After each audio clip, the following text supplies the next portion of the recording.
بسم الله والحمد لله واللهم صل وسلم وبارك على سيدنا محمد وعلى آله وصحبه أجمعين. يا ريت ما ننساش نذكر الله في التعليقات وكمان نصلي على النبي عليه الصلاة والسلام. يلا بينا نبدأ قصتنا. قبل ما نبدأ حط لايك للفيديو، اشترك في القناة لو أول مرة تشوفوني، وكمان ما تنسوش تحطوا لايك للفيديو، ده أهم حاجة لأن ده بيساعد على انتشار الفيديو. وبعد ما تسمعوا القصة إن شاء الله لو عجبتكم حطوا لنا لايك للقصة وكمان قولوا لنا رأيكم فيها ايه. يلا بينا نشوف قصتنا بتقول ايه. عبد الفتاح كان قاعد مع مراته بيشربوا الشاي وقال: النهارده وانا جاي من الشغل تصدقي بقى يا فاطمه قابلت مين؟ قابلت بنت عمي بالصدفه. انا بقالي سنين طويله ما شفتهاش، بس والله انبسطت جدا لما شفتها واطمنت على احوالها. ياه، بعد كل السنين دي؟ ده الدنيا ضيقه قوي. طب هي عامله ايه واخبارها ايه؟ ده الواحد بقاله سنين ما بيشوفهاش. ما انا عزمتهم عندنا الجمعه الجايه ان شاء الله. قلت لها بقالك كتير محدش بيشوفك، تعالوا اتغدوا عندنا عشان كمان تشوفي فاطمه والعيال. يا اهلا وسهلا بيهم في اي وقت يا اخويا، يشرفوا. وان شاء الله اظبط كده احلى اكل واشرفك قدام قرايبك. بصراحه انا عازمهم لهدف في دماغي. عندها بنت حلوه قوي، عايزه اخدها للواد ابراهيم، وهي تبقى قريبتنا وابنك خلاص. المفروض يشوف بنت الحلال، والبنت عارف ان هي هتعجبه. ايوه حبيبي عندك حق برضه، اي حد من دمنا. يلا ربنا يقدم اللي فيه الخير. خلاص انا هعمل لهم عزومه حلوه قوي، وبرضه عايزين ابراهيم في اليوم ده يكون موجود. ايوه، ما انا هقول له لازم يكون موجود طول اليوم. وانا عايزك كده ترفعي راسي، انا عارف ان انتي بتعملي احسن اكل. فعلا جه يوم الجمعه والناس وصلت وقضوا اليوم مع بعض. كانوا كلهم مبسوطين، وكمان فاطمه كانت عامله احلى اكل ومستقبلاهم احسن استقبال. وابراهيم شافها. واخر اليوم الناس مشيت وعبد الفتاح ابتدى الكلام وقال: ايه رايك يا ابراهيم في قمر؟ بنت محترمه وجميله وبرضه مش غريبه عننا، بصراحه ما تتسبش. واشمعنى بتاخد رايي انا فيها وانا اعرفها؟ ده انا متهيالي اول مره اشوفها. لكن بصراحه هي خفيفه كده وتدخل القلب على طول. بس ليه يعني بتسال يا بابا؟ عشان عايزه اخطبها لك وباخد رايك فيها. هي مش غريبه عننا وعارفين برضه تربيتها، وانت في نفس الوقت مفيش حد في دماغك. بس يا بابا انا مش بفكر في الموضوع ده دلوقتي. انا عايز ابني نفسي الاول، وعايز اعمل كل حاجه حلوه في شقتي وانا اقصهاش اي حاجه. انا هقف معاك يا ابراهيم واساعدك، ملكش دعوه انت. وبعدين البت حلوه، وكمان انا مستخسرها في ان هي تروح لحد غريب. اسمع كلام ابوك. ماشي يا بابا، اللي تشوفه. انا عارف ان انت مش هتكون عايز ليا غير الصالح، وانا مش في دماغي اي حد، وحاسس ان هي داخله دماغي قوي. فعلا عبد الفتاح اتكلم بالتعامل على طلبهم، وراح اهل ابراهيم وخطبوا قمر لابراهيم. وطول فترة الخطوبة كانت بتمثل عليهم ان هي كويسة. بعد سنة اتجوزوا. بعد اسبوع من الجواز بدأت تنزل تحت، بس كانت مسيطرة سيطرة جامدة على حماها، لدرجة كانت بتخلي اخوات جوزها البنات يخدموها. وطبعا ده امر من ابوهم، وما كانوش يقدروا يتكلموا. وفي يوم وهي نازلة قمر عند بيت حماها كانت بتمثل التعب. وعبد الفتاح قال: مالك يا قمر شكلك تعبان كده ليه؟ بقالك كام يوم مش عاجبني خالص. مش عارفة يا بابا فيا ايه، على طول دايخة كده ومش قادرة اقف على رجلي خالص. قومي يا فريدة اعملي الاكل وروقي الشقة. وانت يا حورية هتنزلي معايا الارض. واشمعنى انا اللي نعمل كل حاجة؟ ما قمر المفروض تعمل معانا. انت عايزة تشغلي مرات اخوكي ولا ايه؟ قومي يا بنت اسمعي الكلام. ربنا يخليك ليا يا عمي. وقعدت معاه فترة طويلة يضحكوا، كان مهنيها على الاخر، وكانوا عياله خدامين عندها. انت كل حاجة نفسك فيها اطلبيها مننا وهتجيلك لحد عندك. يا اختي اقعدي انت تضحكي وهزري وانا اشيل البيت كله. فاطمة كانت بتكلم فريدة وبتقولها بصوت واطي: اعملي انت يا بنتي، انا بقرف منها ومش عايزة اكل حاجة من ايديها. خلاص يا ماما حاضر، اللي انت عايزاه انا هعملهولك. وفعلا عملت فريدة الاكل، وعبد الفتاح كان بيهتم باكل قمر وعياله لا، وكان بيميزها في الاكل عنهم. فضلت الحياة على كده لحد لما قمر حملت. بدأ الوضع يسوء، وبدل حماها ما كان بيميزها بقى جوزها كمان بقى بيميزها، وبقوا الاتنين زي الخاتم في صباعها. بقولك ايه يا بابا، انا عايز اخطب. تخطب مين؟ حد نعرفه؟ يا بابا سعادة، ما انت عارفها. خلاص يا ابني، نروح لابوها وربنا يعمل اللي فيه الخير.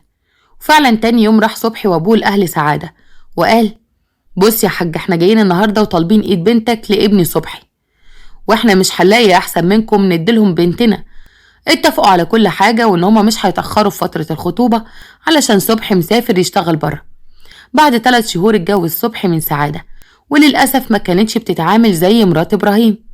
حرام عليك يا عبد الفتاح، عامل الاتنين زي بعض وما تفرقش بينهم. ليه، هو انت عايزة تجيبي قمر زي سعادة؟ يا عبد الفتاح، الاتنين مراتات عيالي، وبالعكس بقى المفروض ان سعادة تتميز شوية عشان ما لحقتش تفرح. اتجوزت 2 شهور وجوزها سابها أمانة عندنا وسافر. انا زهقت من كلامك ده. انا مش عارف انت حاطة قمر في دماغك ليه يا فاطمة؟ لا، انت اللي مميز قمر عن سعادة وعيالك كمان. عشان قمر اهلها مش من هنا، لكن سعادة اهلها من البلد، فبحاول اعوض قمر عن غياب اهلها، وهي كمان تعتبر بنت اختي. فهمتي ولا لسه؟ وبعدين انتوا اللي مش بتحبوها معرفش ليه. لا، لازم الشغل يتوزع على الكل، عيالي وقمر وسعادة كمان. خلاص ماشي، من بكرة كل واحدة تروح تجيب العيش يوم ويتشاركوا في البيت. ايوه كده عشان ما يكرهوش بعض. فعلا جمعهم كلهم وعرفهم ان الشغل هيتقسم على الكل، والكل وافق وكل واحدة بتعمل اللي وراها. لكن يجي الدور على قمر تقول انا تعبانة من الحمل ومش قادرة. خلاص ارتاح انتي وانا هروح اجيبه مكانك. وليه تجيبه مكانها يا بابا؟ ما سعادة كمان حامل ومش بتتكلم وبتعمل اللي وراها. انتي بتردي عليا الكلمة بكلمتها يا بت؟ طب صدقي ان محدش جايب العيش النهارده غيرك. وانا مالي، ده مش يومي علشان اروح اجيب مكانها. سمعت انا قلت ايه ولا اقوم ازعلك؟ المشكلة ان ابراهيم كمان عامل زي ابوه، بيجي على اليوم بتاعها ويعمل شغل البيت مكانها. هو انا ليه كل لما اعدي اسمع قمر بتقول كلام مش مفهوم؟ انا بدأت اقلق منها، زي ما تكون عاملة عمل للرجالة بتاعت البيت يمشي وراها. انا تعبان ياما، مش قادر خالص، هروح للدكتور واشوف فيه ايه. استنى يا ابني، انا هاجي معاك، ما تروحش لوحدك. وفعلا راحوا للدكتور. بعد الدكتور ما كشف على ابراهيم قال له انه محتاج حقن عشان الكبد تعبان ولازم راحة. طب يا دكتور، هو ان شاء الله هيبقى كويس ولا ايه؟ ان شاء الله يا حاجة، بس لازم يعني يستمر على العلاج، واهم حاجة الراحة التامة. ان شاء الله يا دكتور، متشكر جدا. يلا ياما. ومشى من عند الدكتور وروحوا. كل ده عند الدكتور؟ ده انت اتأخرتوا قوي. وبعدين انا تعبانة، مين هيطلع للطيور؟ انا الحمل تعبني ومش قادرة اطلع. خلاص ارتاح انتي وانا هطلع مكانك. ازاي يا ابني؟ ده الدكتور قايل لك ترتاح. هات الحاجة وانا هطلع انا مكانك. وطلعت فاطمة وهي مش قادرة وخلصت كل شغل قمر علشان ابنها يرتاح. فضل الوضع ده 2 سنين، وخلال ال2 سنين دول كانت خلفت قمر ولدين. وكانت فاطمة توفاها الله، وبعد 6 شهور من موتها تعب إبراهيم جدا وما كانش العلاج عامل نتيجة. الدكاترة قالت وقت مش أكتر. أنا خلاص عارف إن أنا هموت، اتصل يابا بإخواتي عايز أشوفهم. ما تقولش كده يا إبراهيم، إن شاء الله هتبقى كويس. أنا يابا مش خايف من الموت، بالعكس ده هيبقى راحة من اللي أنا فيه. طب اهدى شوية وحاول تنام وتريح جسمك. انقلني يابا ناحية القبلة وحط دماغي على رجلك عشان عايزة أموت كده. فعلا عبد الفتاح نقل إبراهيم ناحية القبلة وتشاهد سبحان الله، والسر الإلهي طلع. نزل صبحي من السفر عشان يحضر عزا أخوه، وبعد 3 أيام من موت إبراهيم. أنا همشي بقى يا بنتي، وخدي بالك من نفسك ومن عيالك. وانت يا صبحي خد بالك من ولاد أخوك، انت ما تعرفش تربية اليتيم عند ربنا ايه. كانت الكلمة دي زي الشرارة لعبد الفتاح. هي الست دي تقصد ايه يا صبحي؟ واشمعنى انت اللي كانت بتوجه لك الكلام؟ عادي يا سعادة، هي بس بتوصيني على عيال أخويا. ماشي يا صبحي، بس أنا مش مرتاحة لكلامها ده. قعد عبد الفتاح يفكر في كلام أم قمر، وقرر إنه لازم يجوز صبحي القمر. بعد شهر من موت إبراهيم، صبحي قال أنا لازم أسافر تاني يابا عشان طالبيني في الشغل. هتسافر وتسيبنا كده في الوقت ده؟ وبعدين مرات أخوك هتعمل إيه؟ عايزين نشوف لها حل. حل في إيه يا بابا؟ ما هي قاعدة معززة مكرمة ومحدش بيضايقها بكلمة، وعيالها بيتعاملوا أحسن معاملة، يمكن أحسن من عيالي كمان. البت صغيرة وممكن في أي وقت تطلب إنها تتجوز، وده يا ابني من حقها. طب وأنا أعمل إيه يعني يا بابا؟ وبعدين ده إبراهيم لسه ميت من شهر. جواز إيه اللي أنت لسه بتدور عليه؟ خلاص يا ابني سافر، بس يبقى اتصل بيها من وقت للتاني واطمن عليها عشان خاطر عيال أخوك. حاضر يابا، وأنا مش هسيبك، واللي هم عايزينه أنا هعمله. سافر صبحي وبقى من وقت للتاني يكلم قمر يطمن عليها وعلى عيالها، بس قمر كانت بترسم على جوازها من صبحي، واللي كبر الموضوع في دماغها هو عبد الفتاح. مكان صبحي ما كان بيكلمها كل يوم، وكانوا يتكلموا أكتر ما بيكلم مراته كمان. وفي يوم نزل زيارة البلد بعد 10 شهور. ازيك يابا، عامل ايه؟ وحشتني قوي. واخواتي عاملين ايه؟ انا نزلت فجأة وقلت اعملها لكم مفاجأة، وانت كمان يا حبيبي دي احلى مفاجأة. اخواتك بخير وفريدة بس تعبانة شوية، راحوا يبصوا عليها. انا يومين كده ان شاء الله وهروح لها. وطبعا سأل على قمر وعيالها قبل مراته وعياله. بقولك ايه يا صبحي، انا عايزة اكلمك في موضوع كده مش قادرة اطلعه من دماغي. يا ابني انا عايزك تتجوز مرات اخوك، احنا اولى بعياله. عايزك تتجوزها وتخلي بالك من العيال ويتربوا في وسطنا. طبعا صبحي الموضوع كان على هواه، وكان بيكلمه في الموضوع ده اصلا لانه كان في دماغه. طب وسعادة والعيال يابا، انا اقول لك انت تعمل معاها مشكلة وتغضبها عند اهلها وترجع تلاقيك متجوز قمر، نبقى حطيناها قدام الامر الواقع. حتى اخواتك مش هنقول لهم عشان لو عرفوا مش هيوافقوا. خلاص يابا ماشي، هو كله عشان خاطر ولاد اخويا ما يطلعوش بره. برضو عشان خاطر ولاد اخوك؟ ده ايه المحن بتاع الرجالة ده؟ فعلا صبحي اختلق مشكلة بينه وبين سعادة وراحت عند اهلها. غلبانة يا اختي، غلبانة ومسكينة. بعد يومين اتجوز صبحي وقمر، وعبد الفتاح راح يطمن على فريدة. راجل سو. عبد الفتاح وصل بلد فريدة وخبط على الباب. ايوه حاضر انا جاي اهو. فتحت سومة واتفاجئت بابوها على الباب وقالت: خير يا بابا، في حاجة؟ ايه اللي تعبك وجابك المشوار ده كله؟ مفيش، جاي اطمن على اختك عشان ما جيتلهاش من ساعة لما تعبت. دخل عبد الفتاح وسلم على عياله. بس ايه اللي جابك يابا؟ انا الحمد لله بقيت كويسة. وبعدين انت عارف ان سعادة غضبانة وصبحي في البلد، ازاي هيقعد مع قمر في بيت واحد؟ انا جاي وعامل لكم مفاجأة. وطلع عبد الفتاح قسيمة الجواز بتاعت قمر وصبحي، واتصدموا كلهم وبقوا يصوتوا. وساعتها سما وفريدة قالوا: انت عملت ايه يا بابا؟ ده دم اخونا لسه ما نشفش في التربة. حرام عليك. وسعادة كمان هتعمل ايه دلوقتي لما تعرف؟ حرام عليك، هتخرب بيتها. وايه الغلط اللي انا عملته في كل ده؟ عشان بحافظ على اولاد اخوكوا؟ يعني عشان تحافظ على اولاد ابراهيم تخرب بيت صبحي وتضيع منه عياله؟ والله دي ولا حاجة، احنا عارفين سعادة واكيد هترضى بالامر الواقع وتعيش. حرام عليك، ده انا حاسة ان اخويا لسه ميت دلوقتي. وقعدت هي واختها يعيطوا. وانا كمان بدور على اولاد اخوك، ولا عايزينها تتجوز وتاخدهم وتمشي؟ انا غلطان اني جيت اعرفكم. انا هقوم ارجع البلد تاني. وسابهم ومشي وهم في حالة صدمة. عبد الفتاح وصل البلد وراح خبط على شقة صبحي.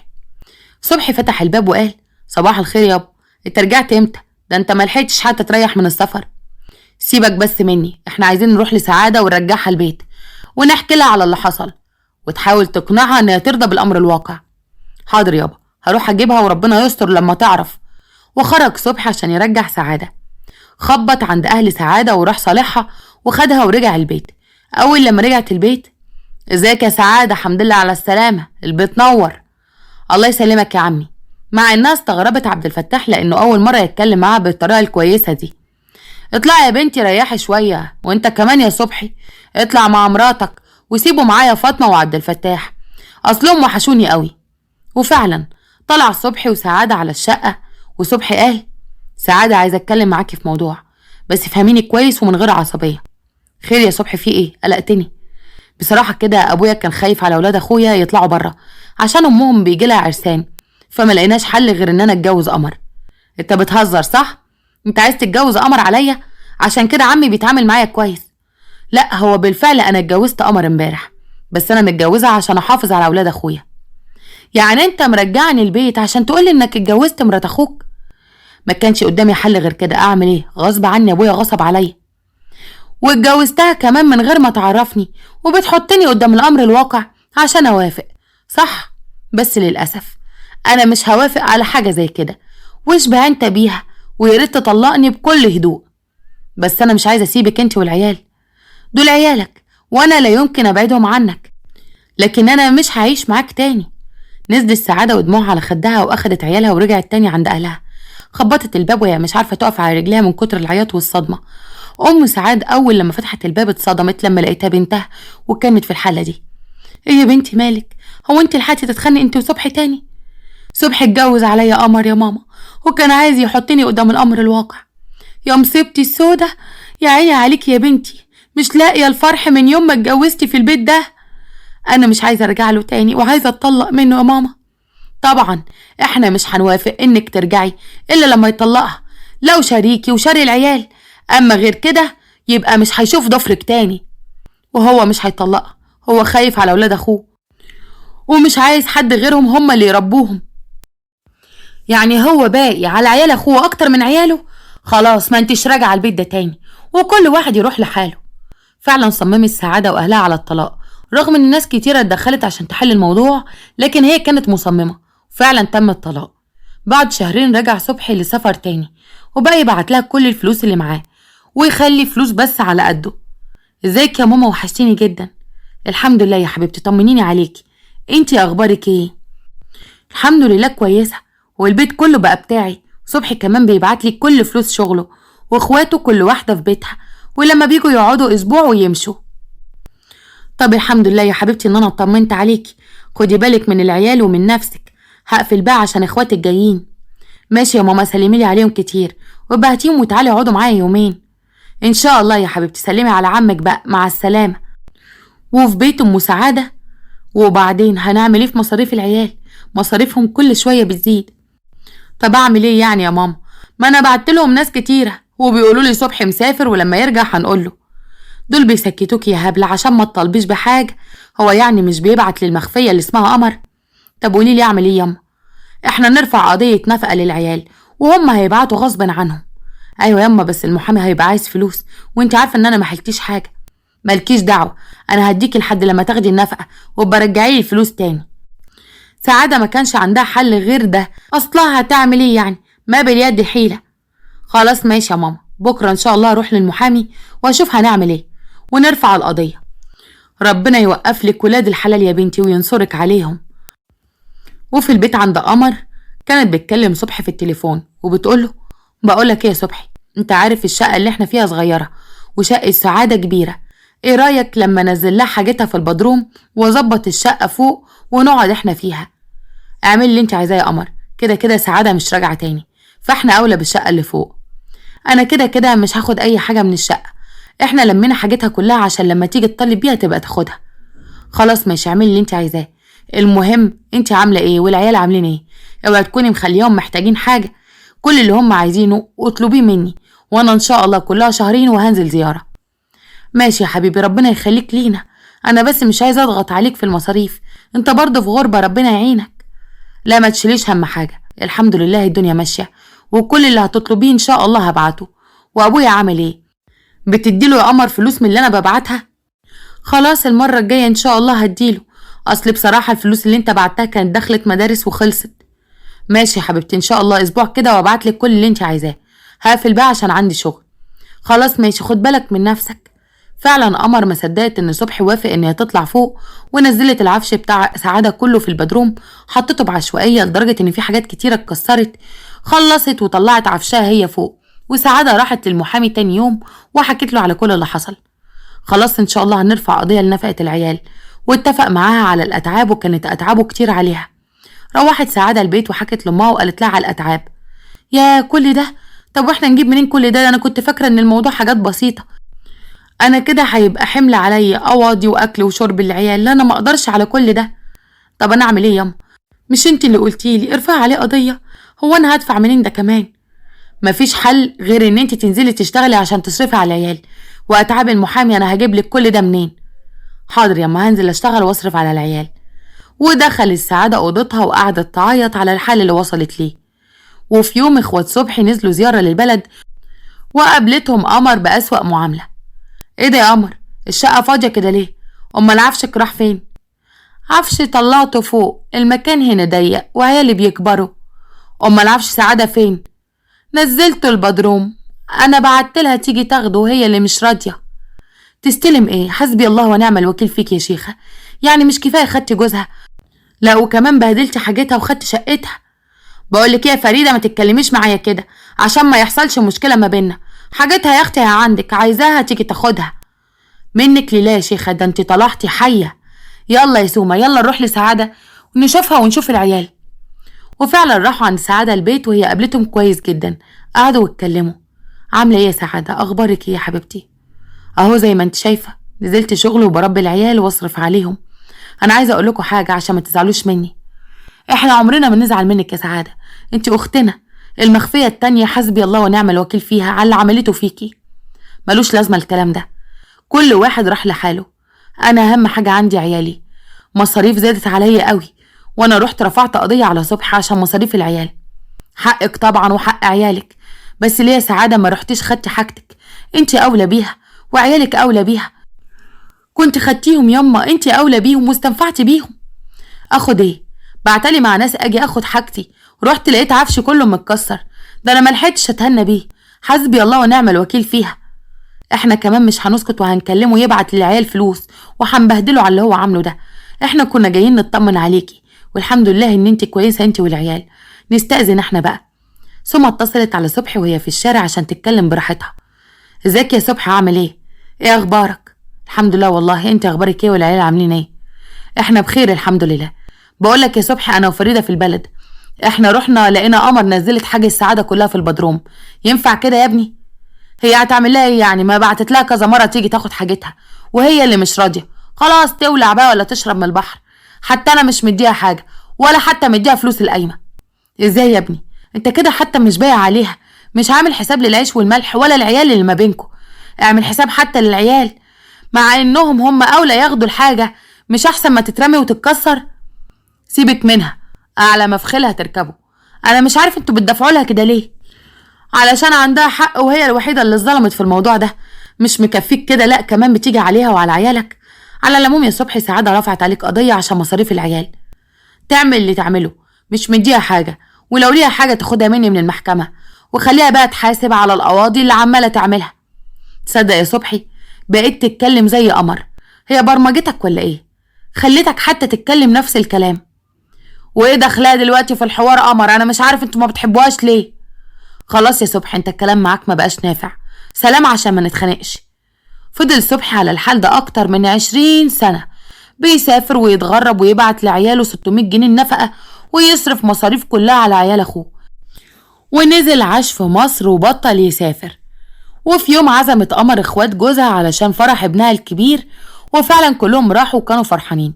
بس للأسف أول ما وصلوا حسوا إن ده مش بيتهم، ده بيت أهلها وهم اللي ضيوف هناك. ما تقوم يا صبحي، روح هات لنا العيش وهات الخضار، وناقصنا شوية حاجات كده انزل جيبها عشان فرح الواد. انت مشغلة ليه يا قمر؟ ما احنا كتير اهو هنعمل معاكي. لا يا حبيبتي، خليه يتحرك، هو هيقعد لنا يعمل ايه؟ وايه المشكلة يا سوما؟ ما انت كل حاجة بتعملوا عليها مشكلة كده. خلاص يا اخويا براحتك، انزل واعمل وخلي انا عاملة علشان تعبك انت وبس. قمر بقى مسكت في الناس عشان يطلعوا يتفرجوا في الشقة، وسايبة عماته كده معزمتش حتى عليهم يشوفوا شقة ابن اخوهم. بقولك ايه يا بابا، انا عايزة طقم احضر بيه فرح محمد. واجيب لك منين؟ انا ما معيش فلوس. وبعدين هو انا مش ببعتلك 600 جنيه انت واخوكي؟ 600 جنيه ايه يا بابا اللي انت بتتكلم فيهم؟ دول ما يجوش حتى درس من اللي احنا بناخدهم. ده انا بقيت في ثانوي، وعبد الفتاح اخويا بقى في كلية. صدقني ما كنتش اعرف عنكم حاجة، ولا اعرف اصلا ان عبد الفتاح بقى في كلية. ما انت سبتنا من زمان ورميتنا، وكنت بتسافر، وحتى لما بتنزل اجازة ما كنتش بتفكر تيجي تشوفنا ولا تسأل علينا. صبحي طبعا ما كانش عارف يقول لها ايه، وقال لها انا مش معايا فلوس يا فاطمة، ده فرح ابن عمك واهل قمر هم اللي عاملينه. ان شاء الله لما يبقى معايا هجيبلك اللي نفسك فيه. ماشي يا بابا.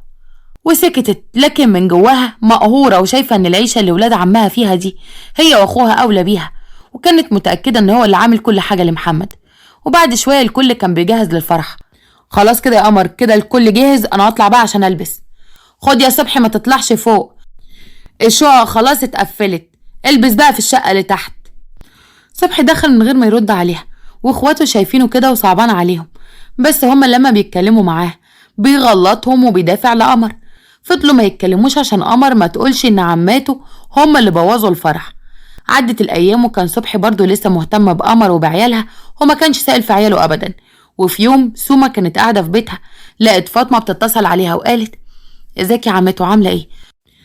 كنت عايزاكي تيجي البلد عشان خاطر متقدم لي عريس، وبكلم بابا في الموضوع ده، بيقول لي مش وقته دلوقتي، وانا ما معيش فلوس ان انا اعمل اي حاجه، وهو عريس كويس جدا. يعني ايه اللي مش وقته؟ يعني واحد جاي يتقدم لك نقول له لا عشان خاطر ابوها ما معهوش فلوس؟ وبعدين هو ما معهوش فلوس ليه؟ امال كان مسافر طول الوقت ده ازاي ومتغرب، وفي الاخر مش عايزك تتجوزي؟ خلاص انا نازله البلد اشوف الدنيا فيها ايه. قفلت سوما وكانت مضايقه جدا على بنت اخوها وعلى الظلم اللي هم شايفينه من ابوهم. راحت اتصلت على اخواتها البنات واتفقوا ان هم يتجمعوا ويروحوا البلد عشان يتكلموا معاه ويقولوا ان ما ينفعش اللي عمله ده. وفعلا اتجمعوا سومة وفريدة وخدوا بعضهم وراحوا لصبحي. صبحي طبعا رحب بيهم وكان مبسوط ان اخواته جم، بس قمر كانت مكشرة جدا في وشهم. مالك يا قمر كأنك شفتي اعدائك ليه؟ هو انت مش هتبطلي بقى طريقتك دي معانا شوية؟ وبعدين يا ريتنا كنا بنيجي بيتك، ده احنا جايين بيت ابونا الله يرحمه. هو احنا بناكل وبنمسح في راسك ولا ايه؟ هو انا اتكلمت ولا عملت حاجة؟ هو انت تعرفي انا مكشرة ليه؟ ما كل واحد ربنا يعلم باللي بيه. وبعدين احنا اللي فاتحين البيت دلوقتي، يعني احنا المفروض اصحاب البيت مش حد تاني. ده اللي هو ازاي يعني انتوا اصحاب البيت؟ لا يا حبيبتي ما فيش منه الكلام ده بيت ابونا واحنا لنا فيه. فاهمة ولا مش فاهمة؟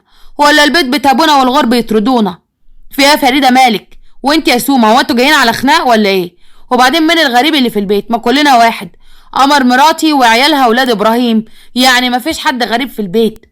بقولك ايه، سيبك من المواضيع دي يا ابراهيم، انا جاي اكلمك في موضوع مهم.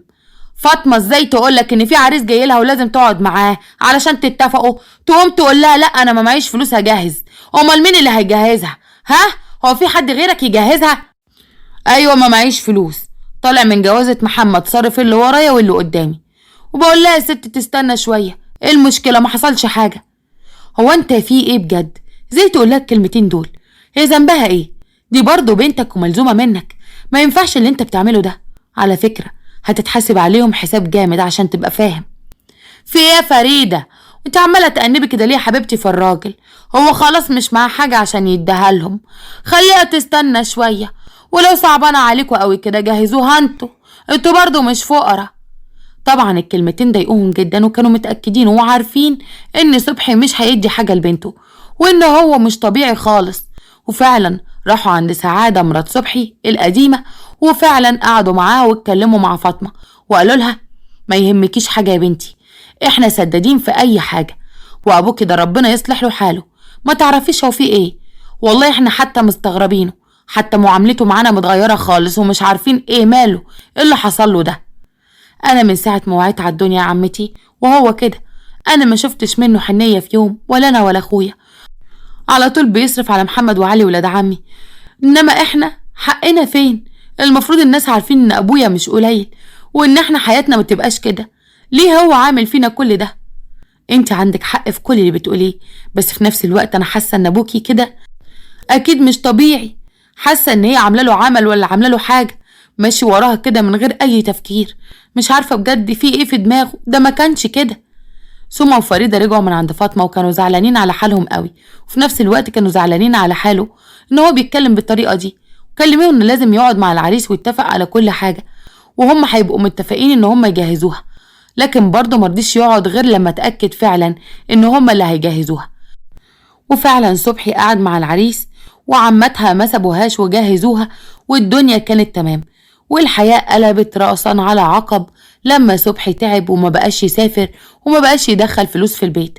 كانت قمر قاعدة مكشرة جدا وصبحي قال لها بتعب مالك عاملة كده ليه؟ شكلك متضايق، وانا من ساعة ما قعدت في البيت ما بقيتيش حتى تضحكي ضحكة في وشي، ولا انا خلاص عشان ما بقيتش اصرف في البيت وفلوسي خلصت؟ بقولك ايه، انت هتسكت ولا لا؟ انا مش عايزة كلام كتير، مش كفاية ان ابن حبيبي اللي بيصرف عليك؟ ما هو بيشتغل وبيصرف، هيعمل لك ايه تاني؟ بس انا على فكرة انا ولا قادرة على علاج ولا قادرة على دكاترة. يعني ايه؟ يعني ايه ولا قادرة على علاج ولا قادرة على دكاترة؟ هو انا مش كنت بشتغل بره وببعتلك كل الفلوس ليك انت وعيالك؟ انت ما كنتيش بتاكلي وبتشربي من خيري؟ مش عايزة حتى تسنديني وانا تعبان؟ دي قلة الاصل دي. ليه يا حبيبي؟ وانت كمان ما كنتش عايز تصرف عليا ولا على عيالي؟ هو انا كنت ساعتها متجوزاك ليه؟ ما انا كنت متجوزاك عشان تصرف وتدلع عيالي. انت على فكرة مطلوب منك ان انت اللي تصرف علينا، دول مش عيال راجل غريب، دول عيال اخوك، يعني ملزومين منك، فاهم؟ انت ما تجبتش عليا يا عينيا. وعيالي بقى اللي انا كنت اصلا راميهم وما بسألش فيهم، وكنت عمالة تلعبي في دماغي ان انا ما اديهمش ولا جنيه حتى في جهاز بنتي، ما عرفتش ان انا اجهزها، وكأن ابوها ميت واخواتي هم اللي جهزوها. طبعا كان معلي صوته على قمر، فدخل محمد ابنها الكبير وقال في يا راجل انت معلي صوتك على امك كده ليه؟ مش كفايه ان احنا مستحملينك ومستحملين قرفك؟ اتكلم معاها بصوت واطي، فاهم ولا مش فاهم؟ ولو عايز ان انا اخليك توطي صوتك بنفسي هعملها. انت بتتكلم معايا انا كده؟ اصل انت واد قليل الادب وما تربيتش. ايوه كده بانوا على حقيقتك. لما الفلوس خلصت وما بقتش ادخل فلوس في البيت ما بقتش عاجب خلاص، ما بقاش ليا لازمه. ايوه عليك نور، هو الراجل كده اول لما يبقى ما معهوش فلوس ما يبقاش ليه لازمه. ما هو اسمه راجل ليه؟ وبعدين انا لو مش متربي ما هو دي تربيتك انت، هو انا حد غيرك رباني؟ كانوا فعلا بيعاملوه اوحش معامله وما كانش عارف يعمل ايه. اخر ما زهق اتصل باخواته لانه فعلا كان تعبان جدا والمرض ظهر عليه. فريده اتصلت بسومه وقالت: ايه يا بنتي مش هروح لاخوكي؟ ده بيقول لنا انه تعبان قوي، ده بقاله يومين مكلمنا ومنتظر ان احنا نروح له، وانتي كل يوم تقولي لي بكره بعده، ده صوته تعبان وصعب عليا قوي والله. والله مش عارفه اقول لك ايه يا فريده، هو صعبان عليا وكل حاجه بس هو اللي عمل كده في نفسه، هو اللي خلاهم يوصلوا للدرجه دي معاه، وكل ده ذنب مراته وام ولاده واللي عملوا فيهم وفي عياله. هو بقى مهما كان اخونا ولحمنا ودمنا مش هنعرف نسيبه كده، احنا اللي ما بينا يا حبيبتي دم، وبصراحه انا مش هقدر ان انا اسيبه. هتيجي معايا ولا هتعملي ايه؟ لا حول ولا قوه الا بالله. والله عماله اخر نفسي اقول لا الواحد يتقل عليه عشان يعرف حقيقتهم اكتر، وقلبي بيتقطع، بس خلاص هاجي معاكي هعمل ايه يعني. فعلا فريده وسومه خدوا بعض وراحوا على صبحي، قعدوا معاه، كان فعلا حالته صعبه جدا. قعد يحكي لهم على اللي حصل، وفريده اتضايقت جدا واتخانقت مع قمر وقالت: ايه اللي انت بتعمليه ده في اخويا؟ هو انتوا ما اكلتوش من خيره؟ ده انتوا المفروض تشيلوه فوق الراس، مش عايزين تعالجوه ولا حتى تجيبوا له دكتور في البيت. احنا معانا منين يا حبيبتي عشان نصرف عليه؟ ولا هنصرف على دكاتره كمان ونجيبوا لهم البيت؟ احنا ما معناش، ولو معانا كنا صرفنا، بس ما باليد حيله. ليه وانت ما حوشتيش من وراه قد كده؟ ده انت واخده من وراه فلوس على قلبك متلتله. هو بقى حيلته حاجه؟ كل اللي كان بيشتغل بيه كان بيديهولك، في الاخر تقولي له كده؟ في الاخر مين اللي غلطان؟ هو اللي عمل في نفسه كده؟ يلا يا فريده خلينا نروح نكشف على اخوكي ونشوف في ايه، ده شكله تعبان، حتى شكله ما بياكلش اصلا كويس. كانوا متضايقين عليه فعلا، وفعلا راحوا للدكتور، وكان شايف الدكتور ان حالته صعبه جدا، والدكتور قال: ايه يا جماعه ليه عاملين فيه كده؟ انتوا متاخرين قوي، المفروض كان بدأ العلاج من بدري عشان الكلى عنده فيها مشاكل كتير، المفروض يعمل التحاليل دي ولازم يقعد تحت رعايه كامله، والادويه والعلاجات دي في ميعادها. فعلا عملوا له تحاليل وكل حاجه، وكانوا قاعدين معاه عشان يعني يطمنوا عليه. وفي يوم كانت قمر قاعده عند محمد ابنها في شقته، ومحمد ابتدى الكلام وقال: بقولك ايه، احنا عايزين كده نرجع العلاقات مع صبحي علشان خاطر يكتب لنا البيت، دول عماتي مش هيكتبوا لنا حاجه، عشان تبقي عارفه ابويا ميت قبل جدي، يعني احنا ملناش ورث. كنت لسه بفكر في الموضوع ده، قاعدين جنبه ومش عايزين يسيبوه ابدا، بس انا اول لما اخش الصبح كده بطقم حنيه انت عارف هينسى كل حاجه، وهخلي كده امي تعمل لي عمل حلو عشان يرجع يسمع كلامي زي الاول. وفعلا قمر قررت ان هي ترجع تنزل تحت تاني، وبتفضل تكلم صبحي وتنزل له اكل وتتكلم بطريقه حلوه. ففريده قالت: بقولك يا سومه احنا بقى نمشي، لان شكل قمر كده صعب عليها صبحي وهتبقى كويسه معاه. انت سايبه بيتك وانا سايبه بيتي، هنفضل قاعدين كده؟ احنا ورانا برضو عيال. فعلا عندك حق، هي ابتدت تبقى كويسه معاه، ربنا يهديها. ممكن تكون قالت مش في اخر ايامه ان هي تبهدله. خلاص احنا نروح، وهو برضو لو عايز اي حاجه هنجيله على طول. فعلا فريده وسومه سلموا على اخوهم وقالوا له: لو عايز اي حاجه قول لنا، من عينينا الاتنين. وهي شكلها كده بقت كويسه ومفيش منها مشكله اهو. طبعا هم ما كانوش حاطين في دماغهم ابدا اللي كانوا راسمينه فعلا. واول بقى ما اخواته ما مشيوا، طقم الحنيه اللي قعدت تتكلم بيه معاه وكمان محمد بقى يعامله معامله حلوه، وكل عيالها، وبرضه حطت له العمل اللي المفروض عملته في الاكل. وبعد كده فتحته في موضوع ان هو يكتب لهم البيت. فعلا وافق، وخدوه كتب لقمر كل حاجه هو يمتلكها. هو ما كتبلاش كل الحاجات دي عشان العمل والخرافات والحاجات دي، لا عشان هو كان متعلق فيها. اول ما تخش له بطقم الحنيه كان بيضعف قدامها جدا ويعمل لها كل اللي هي عايزاه. فعلا التعب زاد عليه زياده عن اللزوم، وكان خلاص في ايامه الاخيره. اتصل صبحي بفاطمه بنته وبابنه عشان يشوفهم، وكمان اتصل باخواته، واتصلت على عمتها فريده وقالت: ازيك يا عمته، عامله ايه؟ ابويا بيتصل بيا وبيقول لي عايز يشوفني عشان خلاص هو بيودع.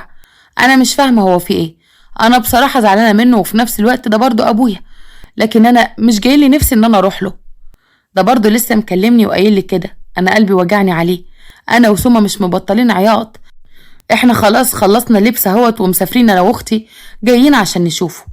خلاص انا هقابلكوا هناك، بس انا مش عايزه اروح لوحدي عشان ما اشوفش اللي اسمها قمر دي ولا ولادها، بصراحه مش برتاح لهم خالص ولا حتى بحب قعدتهم. فعلا اتفقوا كلهم وراحوا قعدوا عند صبحي، وكانت قمر بقى بتعاملهم اوحش معامله. خلاص البيت بقى بيتها، وكانت بتعاملهم المعامله الحلوه دي عشان يمشوا، لانها كانت عارفه ان عبد الفتاح كتب البيت وكتب كل الاملاك باسم صبحي، وكان موصي ان اخواته البنات ياخدوا حقهم منه في مماته. وطبعا صبحي زي الشاطر راح كتب كل حاجة باسم قمر، وكده ورث اخواته راح، مع العلم ان صبحي كان مأمن قمر ان هي تدي لاخواته نصيبهم في البيت. بس طبعا قمر كانت مسيطرة، حتى الأراضي اللي كان شاريها أيام ما كان مسافر نقلها كلها باسم قمر. وكانت سوما وفريدة مطولين بالهم عليه علشان بيقولوا ان هو تعبان ومش قادر على المشاكل، بس للأسف ما عادش أسبوع وربنا استرد وداعته، وكانوا زعلانين عليه وحالتهم النفسية كانت زي الزفت. قعدوا 10 أيام في البيت، وبعد كده في يوم الصبح نزلت قمر وقالت لهم بقول لكم ايه يا جماعة، أنا مش عارفة أخد راحتي في بيتي، يلا بقى كل واحد يروح لبيته، خلاص العزا اتفض، عايزين ايه تاني؟ مرة 10 أيام اهو. وانتي حبيبتي بتكلميني كده ليه؟ واحنا قاعدين في بيتك ولا ايه؟ احنا قاعدين في بيتنا ومن حقنا، انتي مالكيش الحق ان انتي تعملي معانا كده، البجاحة اللي انتي فيها دي. محمد دخل عليهم وهما بيتكلموا وقال هو انتي ما تعرفيش ان صبحي كتب لنا كل حاجة؟ كتبها باسم امي، يعني انتوا مالكوش اي حاجة هنا، يلا بقى مع السلامة عشان عايزين كده نروق البيت ونظبطه من الزبالة اللي فيه دي. والله ما في حد زبالة غيرك انت وامك، هننتظر منك ايه؟ ده انت ابن قمر، تلاقيها كانت بترضعك سم، حسبي الله ونعم الوكيل فيكو، وهتشوفوك كده على حياة عينكو. الحاجات اللي انتوا خدتوها حاجات مش من حقكم، وهتشوفوا بكرة يخشوا عليكم بالخراب. فعلا مشوا وهم كانوا زعلانين جدا، لانهم ما كانوش عارفين يدعوا على اخوهم ولا يدعوا له بالرحمة. بعد اسبوع كانت سوما قاعدة في بيتها وعمالة بتعيط على اللي حصل ده كله فيهم، وفريدة اتصلت عليها وقالت الحقي الحقي، البيت جالي تليفون وبيقولوا عند ولاد اخوكي البيت اتحرق وولع كلهم وكلهم ماتوا، ما نجاش منهم غير اللي اسمها قمر بس، هي اللي نجت من الحريقة. هتعملي ايه؟ هتروحي ولا ايه اللي هيحصل؟ لا حول ولا قوة الا بالله، ازاي ده بس حصل؟ طبعا لازم نروح، ده مهما كان برضو ولاد اخونا، وحسرة قلبي ما كنتش عايزة ابدا يحصل فيهم كده اللي حصل ده.